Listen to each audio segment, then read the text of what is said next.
এত সহজেই যে ঘরে চিকেন ফ্রাই তৈরি করা যায় আপনারা ভাবতেই পারবেন না। আমার এই রেসিপিটি দেখার পর আমার মনে হয় বাহির থেকে আপনারা চিকেন ফ্রাই কিনে খাবেন না। আসসালামু আলাইকুম everyone, welcome back to my channel. আজকে এমন একটি টেকনিকে আপনাদের চিকেন ফ্রাই তৈরি করে দেখাবো যেটা হবে স্বাদে গুণে একদমই সেরা। সব কিছু যদি রেডি থাকে এই চিকেন ফ্রাইটা তৈরি করতে আপনাদের 10 মিনিটের বেশি সময় লাগবে না। চলুন কথা না বাড়িয়ে মূল রেসিপিটি দেখি। চিকেন ফ্রাই বানানোর জন্য এখানে আমি দুইটি চিকেনের ব্রেস্ট পিসকে এরকম ফিঙ্গারের আকারে কেটে নিয়েছি। দেখতেই পাচ্ছেন পিসগুলো কিন্তু খুব বেশি বড় বা মোটা না, আবার অনেক বেশি পাতলাও না, ঠিক ফিঙ্গারের আকারে কেটে নিয়েছি। এবার এর মধ্যে দিয়ে দিচ্ছি একটি ডিম, 1 টেবিল চামচ টমেটো সস,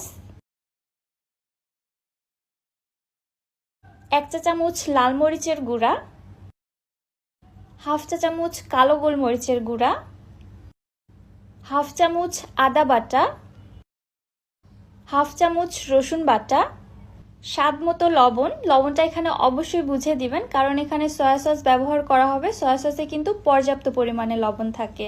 দিয়ে দিলাম 1 চামচ সয়া সস এবং 1 চামচ লেবুর রস। লেবুর রসটা ব্যবহার করলে চিকেনের মধ্যে থেকে চিকেনের আর কোনো বাজে স্মেল আসবে না।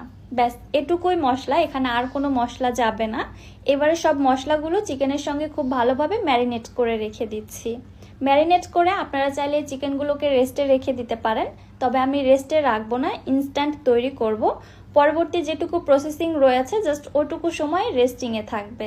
এক সাইডে রেখে দিচ্ছি। এবার অন্য একটি মিক্সিং বোলের মধ্যে নিচ্ছি 2 কাপ ময়দা, হাফ চামচ কর্নফ্লাওয়ার। কর্নফ্লাওয়ারটা অবশ্যই ব্যবহার করার চেষ্টা করবেন, এই চিকেন ফ্রাইটাকে কর্নফ্লাওয়ারটা অনেক বেশি ক্রিস্পি করবে। 1 চামচ দিলাম লাল মরিচের গুঁড়া,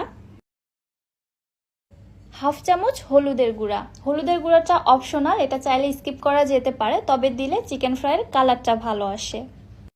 হাফ চামচ দিচ্ছি আদা গুঁড়া, হাফ চামচ রসুন গুঁড়া। আচ্ছা, আপনাদের হাতের কাছে যদি আদা রসুনের গুঁড়াটা না থাকে তাহলে এটা বাদ দিতে পারেন। আরও দিচ্ছি হাফ চামচ কালো গোলমরিচের গুঁড়া, 1 চা চামচ লবণ।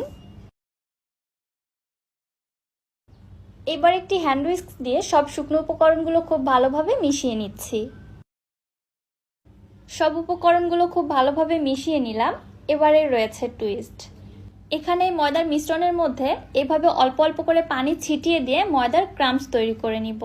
এভাবে ময়দার ক্রাম্বস তৈরি করে নিলে চিকেন ফ্রাইয়ের উপরের অংশটা অনেক বেশি ক্রিস্পি হয়।